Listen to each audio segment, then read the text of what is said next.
Yun, good morning mga kakalye. Sunday, hindi tayo nakapag-upload kahapon at pagod ang ating... Pagod ba yan? Pagod ang ating Andy at nag-practice sa school maghapon. Nakatulog na maaga kasi kulang-kulang araw ang tulog nung halos buong linggo. Hindi ko na pinilit mag-ano kahapon. So yan, si Alfred, nakita nyo nagpakain na. Yan. Dry feeding ang ginawa niya ngayon. Nilagay niya na lang yung darak.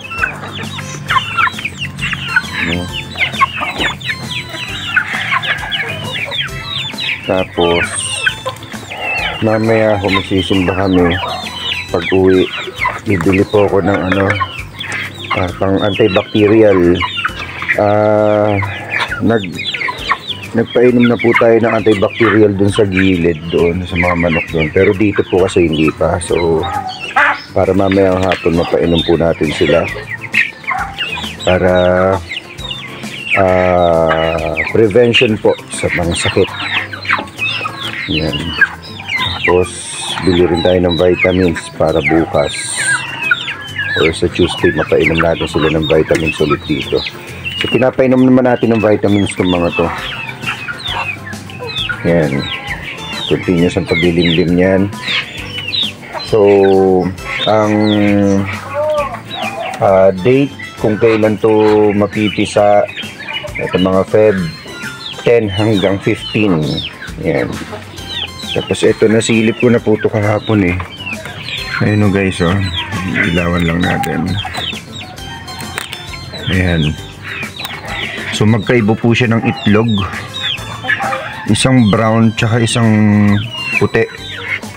So hindi natin alam kung isang native at yung Rhode Island natin yun ng itlog doon. Dito wala. Hindi ko alam kung bakit ayaw nila dito. Nagsasama pa sila ron. So yun.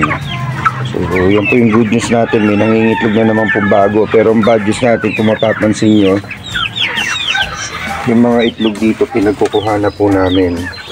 Kasi after po ng itlog, yan, after niya mangitlog, hindi na po niya nilimliman, hindi na po binalikan, hindi na nadagdag itlog niya, pero hindi niya na binalikan. So kesa masayang yung itlog.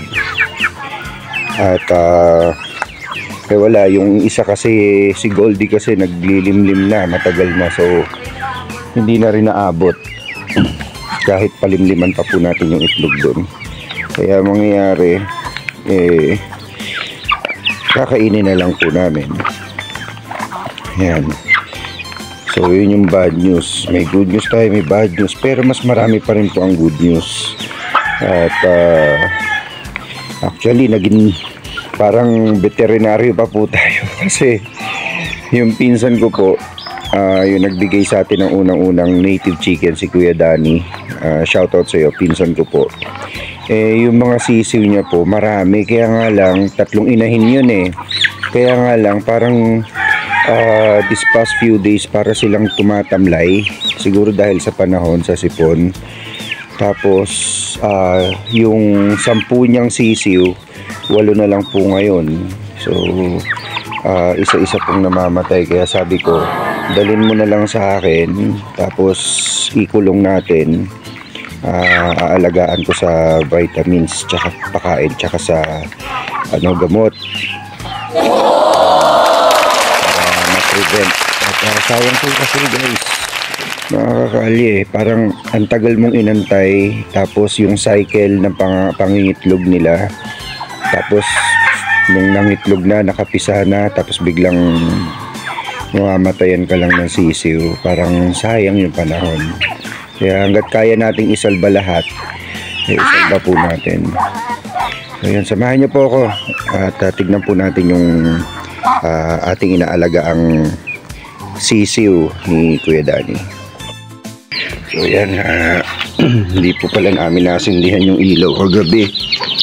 So silipin naman natin muna Kasi nandudong po sa pinakadulo. Sinadya ko pong ihiwalay kasi kung may sakit man sila, may sipon, hindi makahawa agad-agad dito sa ating mga sisiw.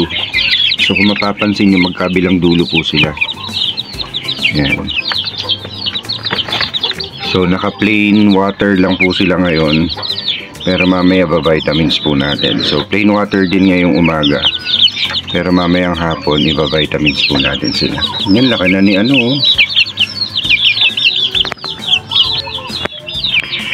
Nakita nyo po, ang laki na nyo. Tinutuka na ako. Tinutuka na ako. Ikaw laki na niya. So actually yung pagpapaalaga po ng pinsan ko ng manok niya is para sa akin good news po yun. Bakit po? Kasi ibig sabihin nagtitiwala po siya na may kakayahan po tayong makapag-alaga ng manok. Ito yung ating si Optimus Prime ang tawag ko rito kasi Maximus line po siya ng Rhode Island Red. So wala na siyang pagkain, no? So may papakainin ko po yan. Pakita ko po muna sa inyo yung ating alaga. Ito si Rhode Island Red. Nako, inipit-ipit niya na yung tubigan niya. Tatapon na. Ito si Tornado. Meron pa po siyang pagkain. Tubig ang wala na. Wala na, oh. So silipin nga natin. Kasi yung ayun, oh, maganda yung ano, maganda yung balahibo niya kumpara dun sa kasabayan niya po na kinuha ko kahapon. Binisita natin yung kasabayan niya, wala na. Parang feeling ko may sakit na rin. Pero ito kasi na bacterial clashing na po natin siya. So okay na po yan. Halaga na lang po sa vitamins. Tapos ito po yung sinasabi ko sa inyo na masasilip niyo po ba? Malikot to mga to eh. Ang hirap pa namang ano. Oo, kita yun, nanunukha, no? Ang lalakas na kasi. Oo, maipit. Maipit kayo. Ang hirap kasi na itong pintuan ko na to.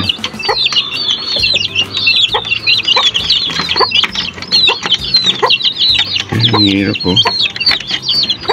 Ayan. Para mapasilip ko siya sa inyo. Ay, tinutuka ako. Shoo! Shoo! Shoo! Shoo! Shoo! Shoo! Shoo! Shoo! Ayan sila. Shoo! Shoo! Shoo! Shoo! Ayan sila. Ayan. Igaganyan ko lang alam. Ay, lalakas na nila. Lumilipad na, Kuya Danny. Nako, maipit ka dyan. Ayan sila. So, ang lalakas na nila. Pang ano lang po nila ngayon. Anong araw ba ngayon? Parang pangatlong araw, pang-apat.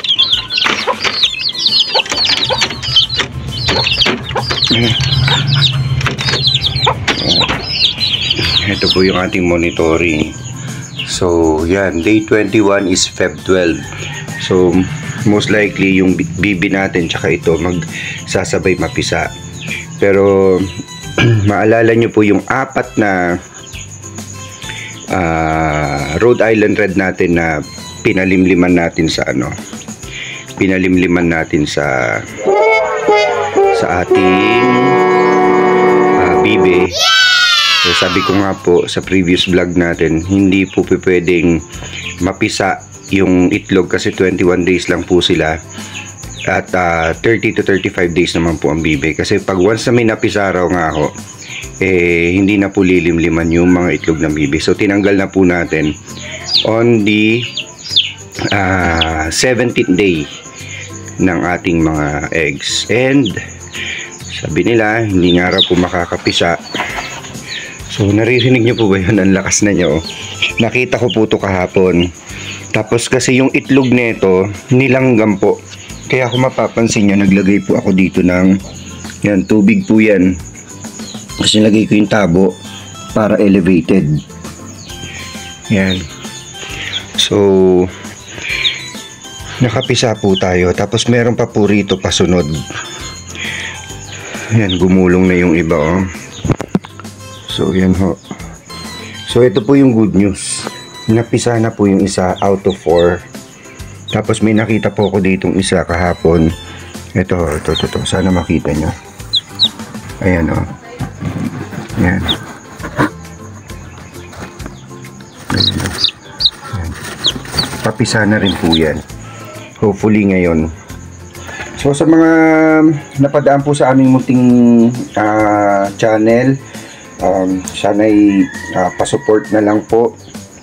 Laking tulong po to sa aming mga content creator. Support na lang po, like, pa-share na rin po sa iba, and pa-subscribe. Tapos pa-hit na rin po yung notification bell para updated po kayo sa ating mga future uploads. So yun po, maraming salamat sa lahat, and God bless po everyone. Bye bye.